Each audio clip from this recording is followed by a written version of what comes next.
The spark of conflict. The air in Carson Square Park crackled with the vibrant energy of a weekend. Families sprawled across checkered blankets, children ran in zigzags chasing kites, and the soft hum of street musicians wove through the crowd. Amid this sea of life, a man named David Hargrove sat under the shade of a towering oak tree, flipping through his notebook. He wore a navy blazer and tan slacks, professional yet approachable. David was a senior investigator with the Civil Justice Advocacy Group, an organization committed to rooting out systemic inequities. His mission today was simple: observe and document. A cafe across the park, the Roasting Mill, had caught the advocacy group's attention after several complaints from minority patrons claiming mistreatment. David's task was to experience the place firsthand, gather notes, and see if there was any truth to the allegations. As David ordered a cappuccino, the barista's demeanor was curt. His gaze shifted briefly to David's dark skin, his tone clipped and dismissive. Still, David offered a polite smile. He wasn't here to provoke. After paying, he found a quiet corner and opened his laptop. The coffee was overpriced and lukewarm, but the real test wasn't in the brew, it was in the treatment. Minutes later, the cafe manager stormed out from behind the counter, a wiry man with thinning hair and a perpetual scowl. He approached David, holding a receipt. "Sir, there's a problem." David looked up, surprised. "What kind of problem?" "You didn't pay for your coffee," the manager accused, his voice loud enough to turn heads. David blinked, his expression calm. "I'm certain I paid. Here's my receipt." He held it up, but the manager didn't even glance at it. "Look, I don't have time for games," the man snapped. "You people always try to pull this nonsense. Pay up or leave." The words "you people" hung in the air like a bad odor. Conversations hushed, and eyes darted toward David. He felt the sting of those two words but kept his composure. "Sir," David replied, his voice steady, "I don't want any trouble. I paid for my coffee. If there's been an error, I'm happy to work it out with you." The manager crossed his arms, his tone sharper now. "I've had enough of your attitude. Leave before I call someone to deal with you." Before David could respond, the door chimed, and in walked Officer Ryan Steele, dressed casually in jeans and a flannel shirt, but exuding authority. Officer Steele was a local cop known for his no-nonsense demeanor, and more quietly, for his prejudiced actions. He glanced at the scene and immediately locked onto David. "What's going on here?" Steele asked, his voice a mix of irritation and control. The manager pointed at David. "This guy's causing trouble. He's refusing to pay for his coffee." David stood, carefully putting his hands where they could be seen. "Officer, I have my receipt. There's no need for—" Steele cut him off, his voice rising.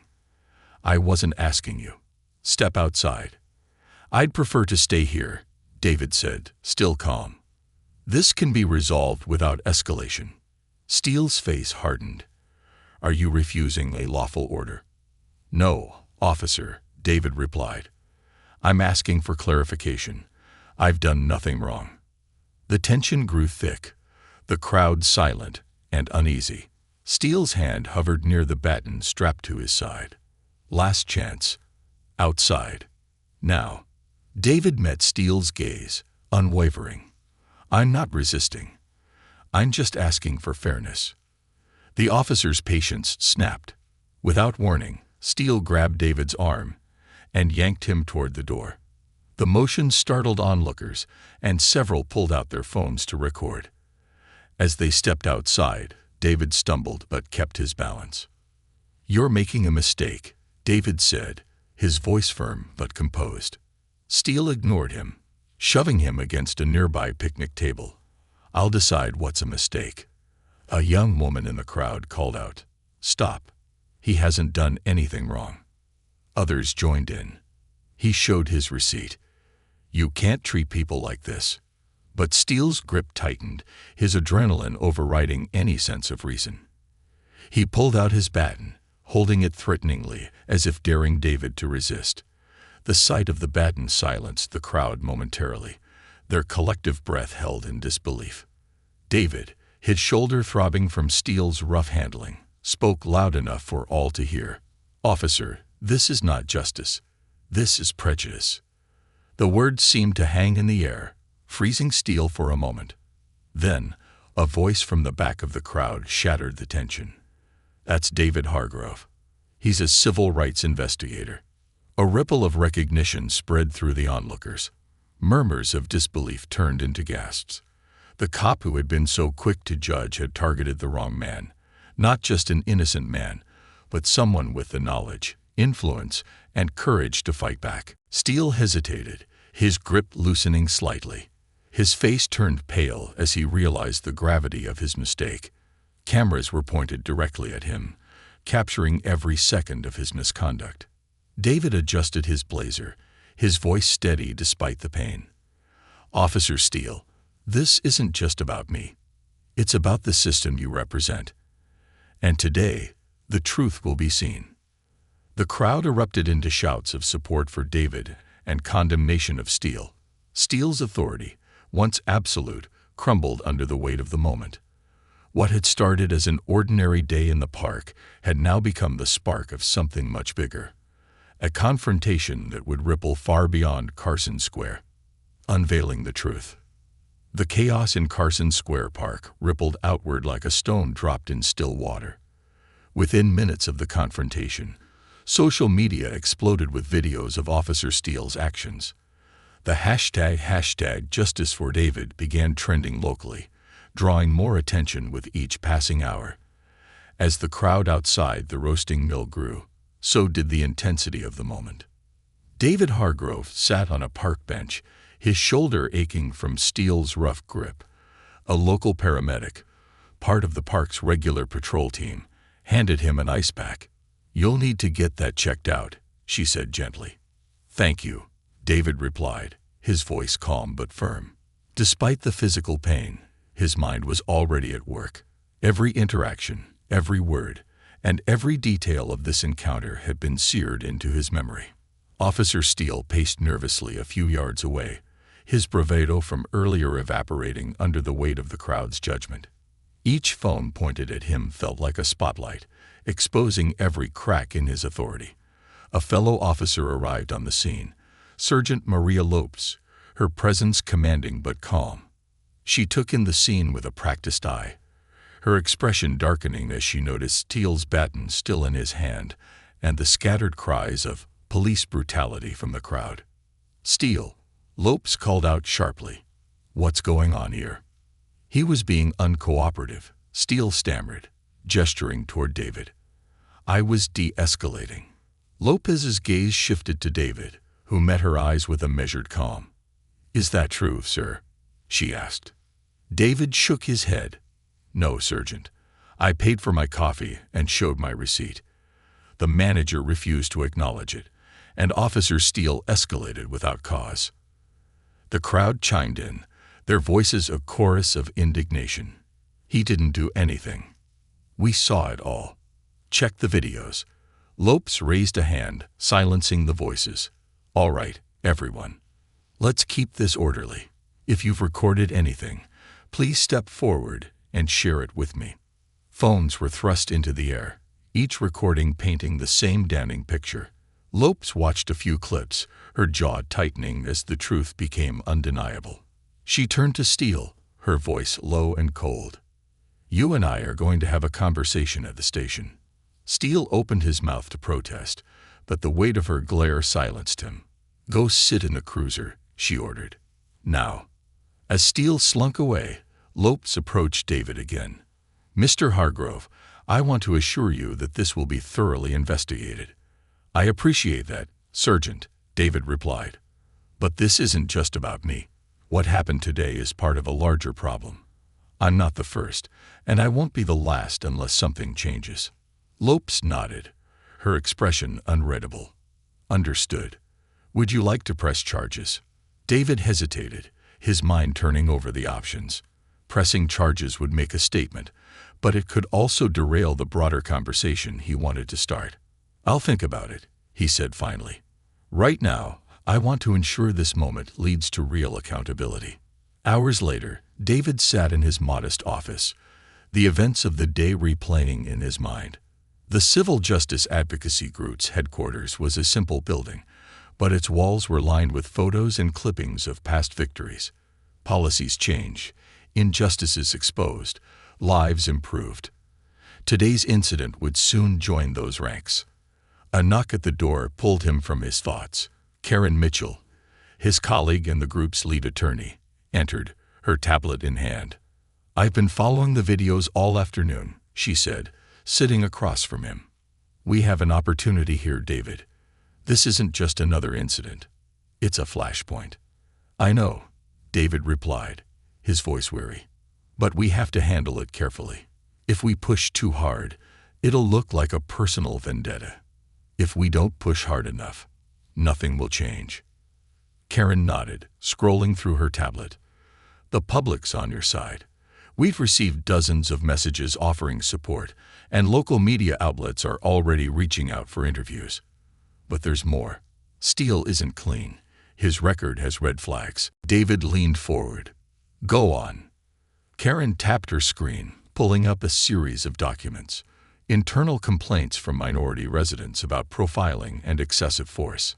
Nothing ever stuck because he's had the protection of his precinct. But now, with today's footage, we have leverage. David's jaw tightened. We need to move quickly. If we don't control the narrative, Steele's defenders will. Karen smiled wryly. "Already on it. I've drafted a statement for the media, emphasizing your role as an investigator and framing this as part of a systemic issue rather than a personal grievance." David nodded. "Good. Let's make sure it's about justice, not revenge." That evening, local news stations aired interviews with witnesses, lawyers, and activists.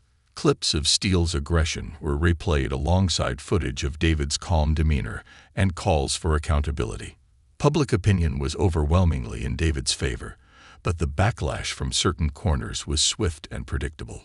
Online forums buzzed with defenders of Steele, claiming he was just doing his job, while others attacked David's character, digging into his background for any shred of controversy. David refused to be distracted. The next morning, he met with community leaders at a local church. The room buzzed with energy, activists, pastors, and concerned citizens, all eager to turn outrage into action. "We can't let this moment slip away," David began, standing at the podium.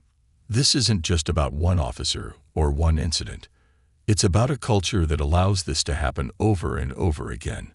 We need to demand transparency, accountability, and training that addresses the biases ingrained in our systems." Applause erupted, but David raised a hand for silence. "This isn't just the police's problem. It's ours too. Change starts with us, holding each other accountable, educating ourselves, and working together to build a better future." After the meeting, several attendees approached David, sharing their own stories of mistreatment and asking how they could help. He listened to each one, his resolve hardening with every account. The path ahead would be difficult, but the momentum was undeniable. Meanwhile, at the police station, Sergeant Lopes faced her own challenges. The precinct was split. Some officers supported Steele, viewing him as a scapegoat for larger issues, while others saw him as a liability tarnishing their reputation. Lopes stood in the center of the storm, determined to see the truth prevail. She requested an independent review of Steele's record, knowing it would anger some of her colleagues. "If we want to rebuild trust," she told her captain, "we have to start by holding ourselves accountable." The captain sighed but nodded. "Do what you need to do. Just be prepared for the blowback." Lopes was prepared. What she wasn't prepared for, however, was what the investigation would uncover, not just about Steele, but about deeper, systemic issues within the precinct itself. The battle for justice was only beginning. Shifting the spotlight. The morning sun broke over the city, casting long shadows on the walls of the Civil Justice Advocacy Group's headquarters. David Hargrove stood in the conference room, leaning against the edge of a table scattered with documents, printouts of emails, and a whiteboard filled with notes. A small team of his colleagues had gathered, their faces a mix of determination and fatigue. Karen Mitchell entered, her tablet in hand, her expression grim. "We've got a problem," she announced, sliding a document across the table. The police unions issued a statement defending Steele. They're painting this as an overreaction by the public and accusing us of stirring the pot for personal gain. David scanned the statement, his jaw tightening. The words "unwarranted public outcry" and "veteran officer unfairly targeted" jumped out at him. "They're circling the wagons," he muttered. Karen nodded. "They've even floated the idea that you provoked Steele to gain attention. It's classic deflection." David let the document fall to the table. "Then we don't just defend ourselves. We go on offense. This isn't about me, and it's not about Steele. It's about the system that enables this kind of behavior." The room buzzed with agreement, and David looked to his team. "We need to stay ahead. What's our next move?" A younger colleague, Malik, raised his hand. "I've been reviewing Steele's history," he said, pushing his laptop forward. "There's a pattern here. He's had multiple complaints of excessive force, all against minorities, but they were either dismissed or quietly buried. The videos from the cafe are proof he's not an isolated bad actor. He's a symptom of a larger problem." David nodded, his mind working quickly. "Karen, we need to take this to the media. If they want to play defense, let's make them defend the indefensible. Malik, compile a report on Steele's history. I want it airtight. Dates, complaints, outcomes, everything." Karen raised an eyebrow. "Are you sure about this? Once we release this, it'll escalate." David's gaze was steady. "It's already escalated. Now we make sure the focus stays where it belongs, on the truth." By mid-afternoon, the advocacy group held a press conference on the steps of City Hall. Cameras flashed as David stepped up to the podium. A crowd of reporters and community members gathered around. Karen stood at his side, holding a thick binder of documents. "Good afternoon," David began, his voice calm but resonant. "What happened to me at Carson Square Park was not an isolated incident. It was a moment that reflects a much deeper issue within our institutions. Today, we're here to shed light on that issue." Karen handed him the binder, and he held it up for the cameras. "This is a report detailing Officer Steele's history of complaints, most of which were dismissed without proper investigation. These complaints paint a troubling picture of bias, misconduct, and a failure of accountability within the precinct." Reporters shouted questions, but David raised a hand to quiet them. "This isn't about one officer. It's about a culture that allows prejudice to thrive unchecked. If we want change, we must confront the truth, no matter how uncomfortable it may be." He paused, letting his words sink in. "This isn't about tearing anyone down. It's about building a system that serves everyone fairly. And we won't stop until that happens." As David stepped away, Karen fielded questions, skillfully directing the conversation back to the systemic issues at play. The press conference dominated the evening news, with headlines like "Civil Rights Advocate Exposes Troubling Police Records" and "Calls for Reform Intensify Following Incident at Carson Square." Meanwhile, at the police station, Sergeant Maria Lopes sat in her office, reviewing the same report David had just made public. The deeper she dug into Steele's record, the more disheartened she became. Each complaint she read felt like a missed opportunity to correct a broken system. Her phone buzzed, and she answered with a sigh. "Lopez." It was the police chief, her voice tense. "Maria, I just saw the press conference. This is a mess." "I know," Lopes replied, her tone measured. "But it's a mess we created by ignoring the warning signs." The chief was silent for a moment. "What do you recommend?" "Transparency," Lopes said without hesitation. "We open an independent review, not just of Steele's actions, but of our entire precinct's handling of complaints. If we don't take this seriously, the public will demand it anyway, and we'll lose what little trust we have left." The chief sighed heavily. "Do what you need to do. Just make sure this doesn't turn into a witch hunt." While the precinct grappled with its next steps, David's efforts to control the narrative were paying off. Social media was flooded with support, and community leaders were organizing a rally to demand reforms. At the same time, the backlash from Steele's defenders grew louder. Anonymous threats filled the advocacy group's inbox, and David's personal life came under scrutiny. One evening, as David returned to his apartment, he found a note taped to his door. "Stay in your lane, or you'll regret it." He sighed, crumpling the note and tossing it into the trash. He had anticipated this. Pushing for change always came with risks. Later that night, Karen called. "Are you okay?" she asked, her voice tinged with concern. "I'm fine," David replied, though the tension in his shoulders told a different story. "They're just trying to scare me." "Well, don't let them," Karen said firmly. "We're making progress. The city council's called for a hearing on police accountability. You'll be their first witness." David leaned back in his chair, letting the weight of her words settle over him. "Good," he said finally. "That's exactly where we need to be." The day of the hearing arrived with a buzz of anticipation. The council chamber was packed with reporters, activists, and residents eager to see how the city would respond. David sat at the witness table, his hands folded, his expression calm but resolute. When the questioning began, David didn't hold back. He spoke about his experience, Steele's record, and the broader patterns of misconduct he had uncovered. But he also offered solutions: better training, independent oversight, and community involvement in policing. One council member, clearly sympathetic to Steele, tried to challenge him. "Mr. Hargrove, isn't it possible that you overreacted? That officer Steele was simply trying to do his job under difficult circumstances." David met the council member's gaze, his voice unwavering. Difficult circumstances don't excuse prejudice or excessive force. Accountability isn't an attack on policing. It's a necessary part of earning the public's trust. The room erupted in applause, forcing the council member to retreat. As David continued to speak, the momentum for change became unstoppable. In the days that followed, the city announced a series of reforms, including an independent review board for police misconduct and mandatory bias training for officers. Steele was formally charged with assault and placed on indefinite suspension pending trial. But for David, the work was far from over. Late one evening, as he walked through Carson Square Park, he paused under the oak tree where everything had begun.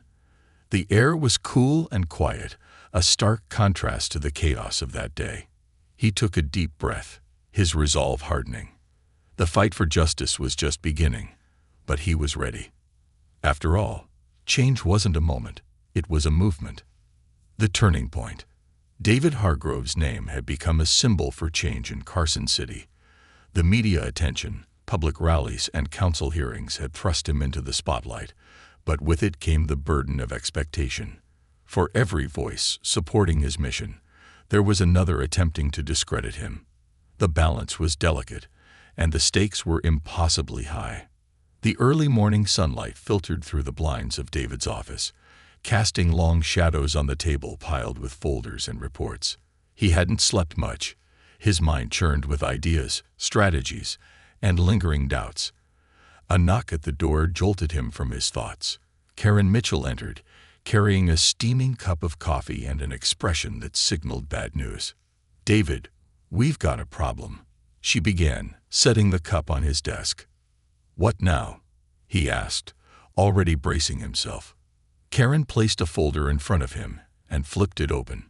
Inside were screenshots of social media posts, news clippings, and a police union statement. Steele's legal team has started their counteroffensive. They're claiming your investigation into systemic bias is biased itself. They're questioning your objectivity, saying you've been targeting law enforcement unfairly. David let out a long sigh, scanning the materials. Of course they are. When you can't defend the actions, you attack the person exposing them. It's not just that, Karen continued. They're also reaching out to your former cases, trying to find anything they can spin into a pattern of hostility toward law enforcement. David's jaw tightened. He'd anticipated resistance, but this was personal. "We have the facts on our side," he said finally. "They can try to muddy the waters, but the truth won't change." Karen nodded but hesitated before speaking again. "That's not all. Steele's team is pushing for a public debate. They're framing it as a way to clear the air and let both sides tell their story." David raised an eyebrow. "A debate? On what?" "Whether systemic bias exists." "Essentially, yes," Karen replied. "It's a trap. They want to put you on the defensive, make you look like an agitator instead of an investigator." David leaned back in his chair, his mind racing. A debate would be risky. It could amplify Steele's narrative and give his defenders a platform to sound out. But refusing the invitation could make David look evasive. "Set it up," he said finally. "If they want to challenge me, I'll be ready." Karen's eyes widened. "Are you sure? This could get ugly." David's gaze was steady. "I'm sure. This isn't about me. It's about the truth. And I'm not afraid of the truth." The debate was scheduled for the following week, set to air on a local news station with a live audience. In the days leading up to it, David and his team worked tirelessly to prepare. They pored over Steele's record, analyzed data on systemic bias, and rehearsed potential questions and responses. David's every move was deliberate, calm, factual, and grounded in evidence. On the evening of the debate, the studio was packed. Activists, law enforcement officers, and concerned citizens filled the audience, their anticipation palpable. Cameras were positioned at every angle, capturing the tension in the air. David sat on one side of the stage, his demeanor composed. Across from him sat Steele's attorney, a sharp-tongued woman named Valerie Brooks, known for her aggressive style in high-profile cases. The moderator began with an introduction, outlining the events that had led to this moment. Then he turned to Valerie.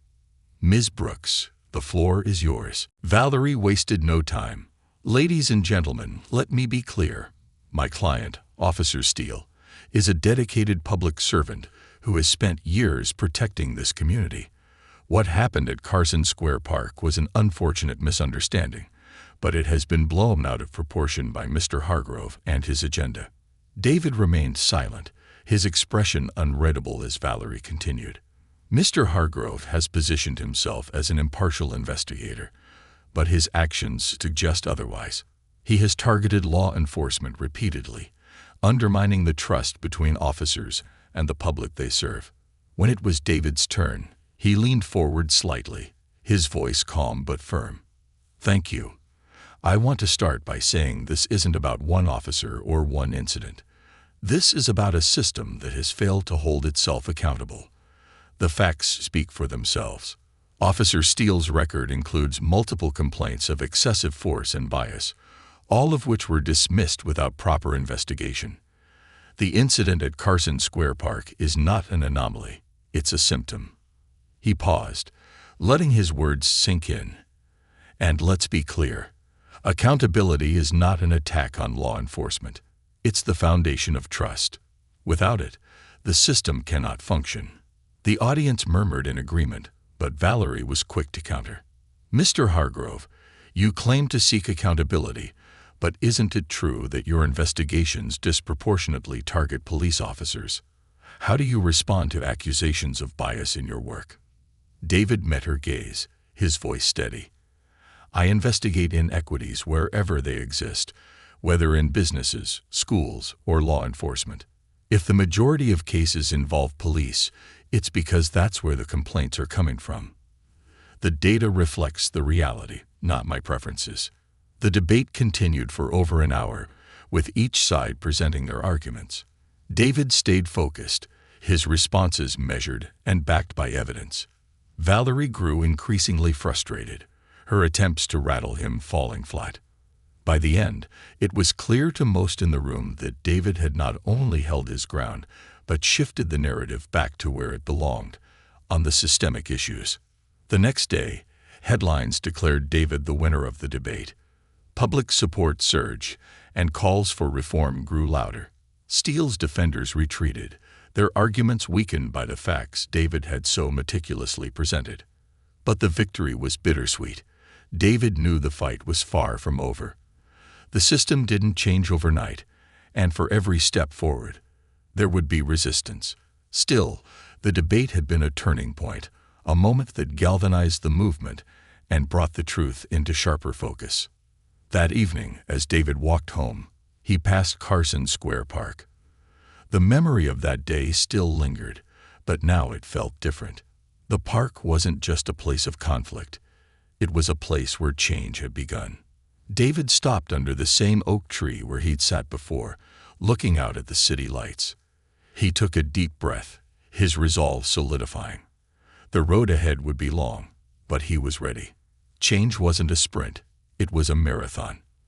And David was just getting started, bridging the divide. The debate had shifted public opinion decisively in David Hargrove's favor, but the aftermath was anything but calm. The city was alive with discussion.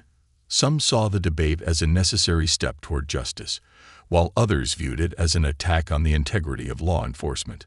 The divide was stark, and David knew the next phase of his mission would be even more challenging. David sat in his office at the Civil Justice Advocacy Group, staring at a list of upcoming community events pinned to the corkboard on the wall. His team had been inundated with invitations to speak at rallies, schools, and town halls, each one an opportunity to further the message of accountability and reform. But David was wary of spreading himself too thin. Change, he had learned, required focus and precision. Karen Mitchell entered, carrying a stack of documents and her usual cup of coffee. The City Council released their preliminary findings from the investigation into Steele, she said, setting the papers on David's desk. It's worse than we thought. David picked up the top document, scanning it quickly. The report outlined systemic issues within Steele's precinct, unaddressed complaints of misconduct, insufficient oversight, and a pervasive culture of protecting officers at the expense of accountability. Steele's case, it turned out, was just the tip of the iceberg. This isn't just one bad precinct, David said, his voice heavy with frustration. This is systemic. Karen nodded. The council is calling for a public forum to discuss their findings. They've asked you to attend. David frowned. A public forum. That could go either way. It's an opportunity for dialogue, but it could also turn into a shouting match. It's risky, Karen agreed. But it's also necessary. If we don't show up, we lose the chance to steer the conversation. David leaned back in his chair, considering her words. Then we show up. But we don't just talk, we listen.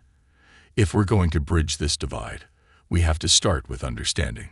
The forum was held in the city's largest auditorium, a space that could seat over 1,000 people. By the time David arrived, the room was packed, with more people spilling out into the lobby. The crowd was a mix of activists, concerned citizens, law enforcement officers, and even a few of Steele's staunchest defenders. The atmosphere was charged, the tension palpable. David took his seat on the stage alongside several panelists, including community leaders, city council members, and Sergeant Maria Lopez, who had emerged as a surprising ally in recent weeks. As the moderator introduced the event, David scanned the audience, noting the faces of both allies and skeptics. The first portion of the forum was dedicated to the council's findings. A council member outlined the systemic issues uncovered during the investigation, their words punctuated by slides of data and statistics. The crowd reacted with a mix of murmurs, applause, and the occasional shout of dissent. When it was David's turn to speak, he rose from his seat and approached the podium. The room fell silent as he began. "Good evening," he started, his voice calm but resonant. "I want to thank the council for their transparency and their commitment to addressing these issues. What we've heard tonight is painful, but it's also necessary. We cannot fix what we refuse to acknowledge." He paused, letting his words settle before continuing. "But this forum isn't just about uncovering problems. It's about finding solutions. and solutions require all of us together to engage in honest, sometimes uncomfortable conversations. David turned to the audience, his gaze sweeping the room. I know there are people here who feel attacked. People who believe this movement is anti-police. Let me be clear, it's not. Accountability isn't an attack. It's a foundation. A foundation for trust, for fairness, and for a system that serves everyone equally.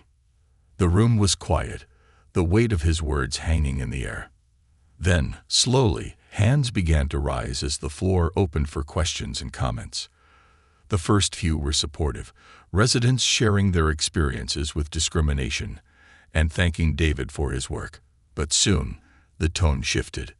A middle-aged man in a police uniform stood up, his expression tense. "Mr. Hargrove," he began, "you talk about accountability, but do you understand what it's like to wear this uniform? To go out every day not knowing if you'll come home. We're under constant scrutiny, and it feels like no one appreciates the sacrifices we make." David listened intently, nodding as the man spoke. When he finished, David stepped forward. "Thank you for sharing that," he said. "I can't pretend to know what it's like to walk in your shoes. But what I do know is that trust is a two-way street. When communities feel they can't trust the people sworn to protect them, it creates a divide that puts everyone at risk, including officers like you." He paused, his voice softening. "This isn't about choosing sides. It's about finding a way to bridge that divide. And that starts with understanding each other's experiences." The officer sat down, his expression thoughtful. More voices followed, some supportive, others skeptical, but the tone of the conversation began to shift. The crowd wasn't just listening. They were engaging. After the forum, David stayed to speak with attendees, answering questions and hearing their stories. Among them was Sergeant Lopes, who approached him as the crowd thinned. "You handled that well," she said, her voice low enough that only he could hear. "Thanks," David replied, though he looked weary. It's not easy trying to build a bridge when both sides feel like they're under attack. Lopes nodded. "But you're doing it. And for what it's worth, you've got allies in the department. Not everyone is resistant to change." David raised an eyebrow. "Even Steele?" Lopes hesitated, then shook her head. "No." He's dug in. "But others are watching how this plays out. If you can show them this isn't about tearing them down, you might just win them over." David offered a small, tired smile. "One step at a time." The next day, news outlets praised the forum as a rare moment of constructive dialogue in a deeply divided city. Public opinion continued to shift, and even some of Steele's defenders began to question their stance. But David knew the hardest battles were still ahead. As he returned to his office, he found a letter waiting for him on his desk. It was unsigned, but the handwriting was familiar. Officer Steele. The note was short, but its words were heavy with meaning. "We need to talk." David stared at the note for a long time, his mind racing. If Steele was willing to talk, it could be an opportunity to turn the tide, or a trap. Either way, David knew he couldn't ignore it.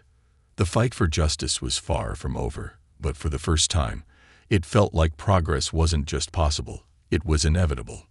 The unexpected meeting. David held the note in his hand, its weight far heavier than the paper it was written on. Officer Steele, a man who had symbolized resistance to accountability, wanted to talk. Why? The question gnawed at him. Was it a genuine olive branch, or a calculated move to undermine his credibility? Karen Mitchell knocked lightly on the doorframe, interrupting his thoughts. "Everything okay?" she asked, noticing his preoccupied expression. David handed her the note. "It's from Steele." Karen's eyes widened as she read it. "You're not seriously considering meeting him, are you?" "I have to," David replied. "If there's even a chance he's willing to engage, I need to find out why." Karen frowned. "It's risky. He's not exactly known for good faith actions." David nodded. "I know, but progress doesn't happen without risk." The meeting was arranged through a neutral third party, a local mediator who often facilitated difficult conversations between law enforcement and community leaders. The location was a small, private conference room at the city's Restorative Justice Center, chosen for its quiet, neutral atmosphere. When David arrived, Steele was already there, sitting stiffly at the table. Gone was the confident, almost arrogant demeanor he had displayed at the cafe. In its place was a man who looked worn, his shoulders hunched and his face drawn. David sat across from him, studying Steele's expression. It wasn't defiance he saw. It was something closer to uncertainty. "Officer Steele," David began, breaking the silence. "I wasn't expecting to hear from you." Steele's eyes flicked up, meeting David's gaze briefly before shifting away. "Yeah, well, I wasn't expecting to reach out," he admitted. His voice was quieter than David had ever heard it. The mediator, a woman in her 50s with a calm, reassuring presence, spoke next. "This space is for open dialogue. There's no judgment here, only an opportunity to listen and be heard. Officer Steele, you asked for this meeting. Would you like to begin?" Steele hesitated, his hands clasped tightly on the table. "I've been thinking a lot. About what happened, about everything that's come out since then," he said finally. "I've been a cop for over 15 years. I thought I was doing the right thing. But now," he trailed off, struggling to find the words. David stayed silent, waiting for Steele to continue. "I don't know anymore," Steele admitted, his voice cracking slightly. "The videos, the complaints, they're all there, staring me in the face. I can't ignore them. And I hate what they say about me." David leaned forward slightly. "What do they say, Officer Steele?" Steele looked up, meeting David's gaze directly for the first time. "That I've been part of the problem." The words hung in the air, heavy with significance. For a moment, neither man spoke. Then David broke the silence. "Recognizing the problem is the first step," he said, his tone even. "But the real question is, what are you going to do about it?" Steele exhaled, running a hand through his hair. "I don't know. That's why I'm here. I've spent my whole career thinking I was protecting people, but now I see I've hurt people too. I don't know how to fix that." David nodded slowly. "You can't change the past, but you can take responsibility for it, and you can start working to make things better going forward." Steele frowned. "What does that even look like? If I come out and admit I was wrong, my career's over. My colleagues will turn on me. My family's already ashamed of me. How do I fix this without losing everything?" The mediator intervened gently. "Acknowledging mistakes doesn't have to mean losing everything. It can mean starting over, building trust, and showing through your actions that you're committed to change." David added, "You've been given a rare opportunity, Officer Steele. You can choose to be part of the solution. But it takes courage. It takes a willingness to confront hard truths and to face the consequences of your actions."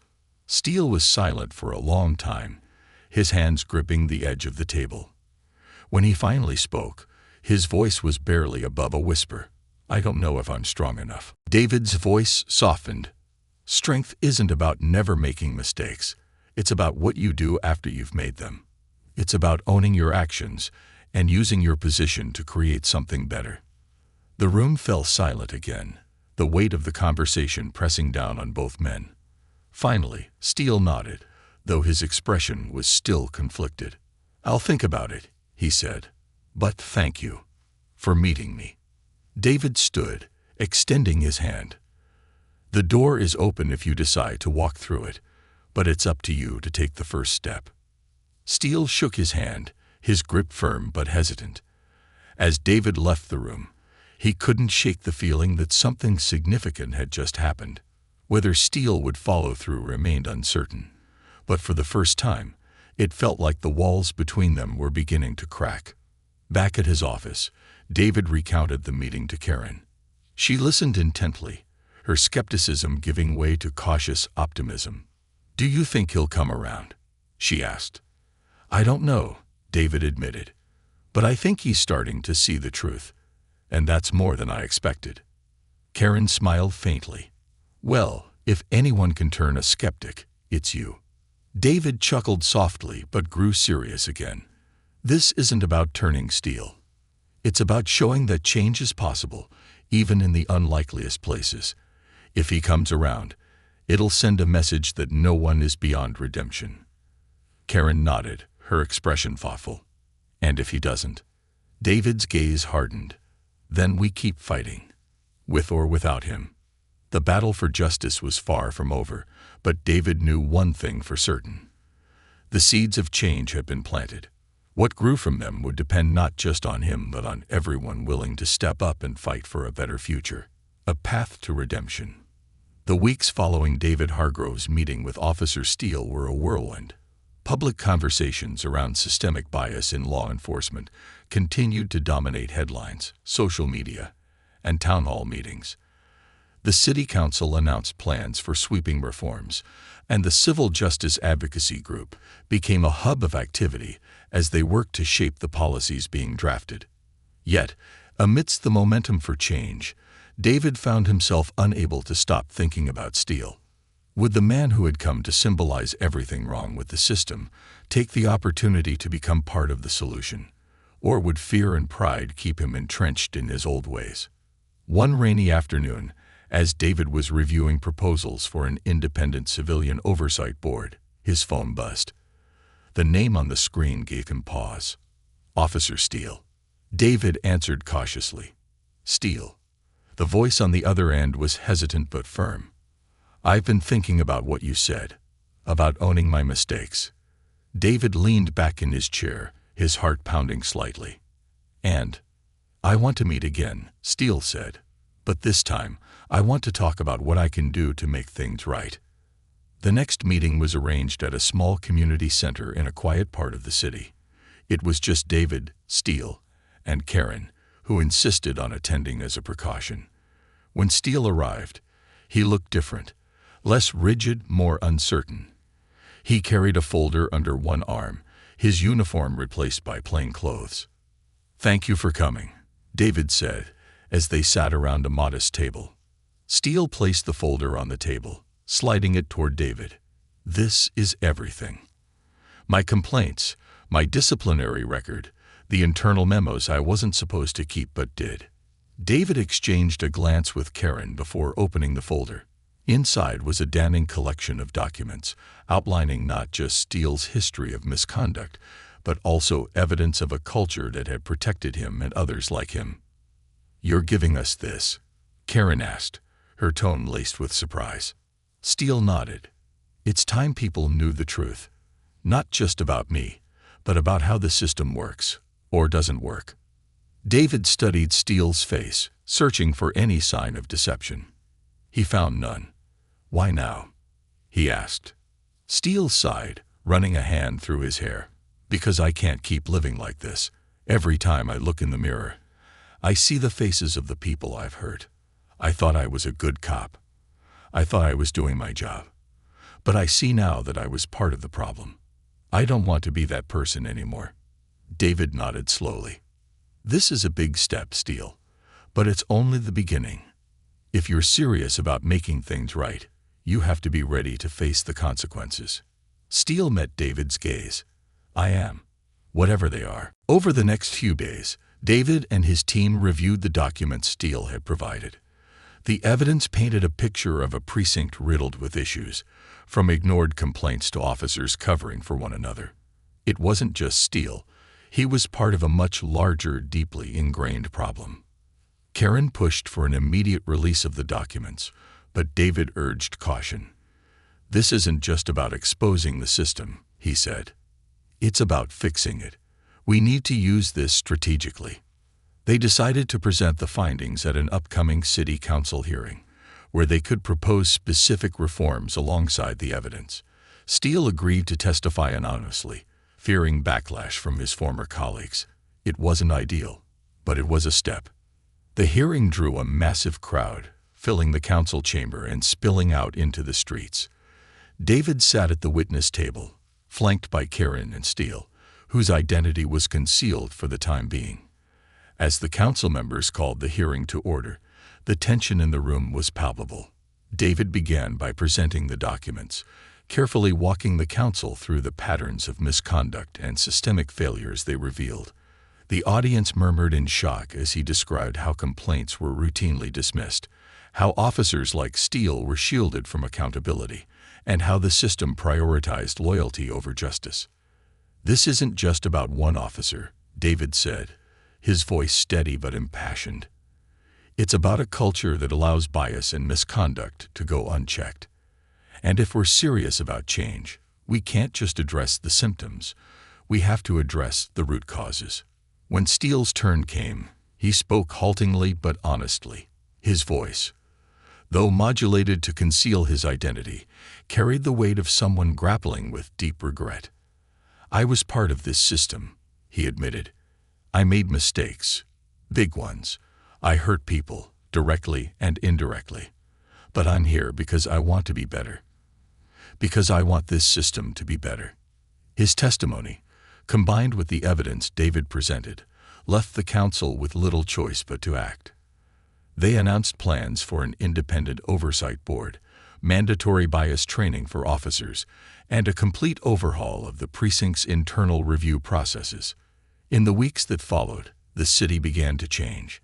The reforms were met with resistance in some quarters, but the momentum for accountability was unstoppable. Community police relations, though still strained, began to show signs of improvement. Steele's journey was far from over. His decision to testify had made him a pariah among his former colleagues, and he faced an uncertain future. But for the first time in years, he felt a sense of purpose. He began volunteering at community centers, working to rebuild the trust he had once helped erode. David, too, found himself changed by the experience. Steele's transformation, while imperfect, had shown him that even those entrenched in a broken system could find their way out. It wasn't easy, and it wasn't guaranteed, but it was possible. One evening, as David walked through Carson Square Park, he spotted Steele sitting on a bench, watching a group of kids play soccer. He approached cautiously, unsure if Steele would want to see him. "Mind if I sit?" David asked. Steele shrugged. "It's a free country." David sat, the two men watching the game in silence for a moment. Finally, Steele spoke. "Do you think it's enough, what I've done?" David considered the question carefully. "It's a start," he said.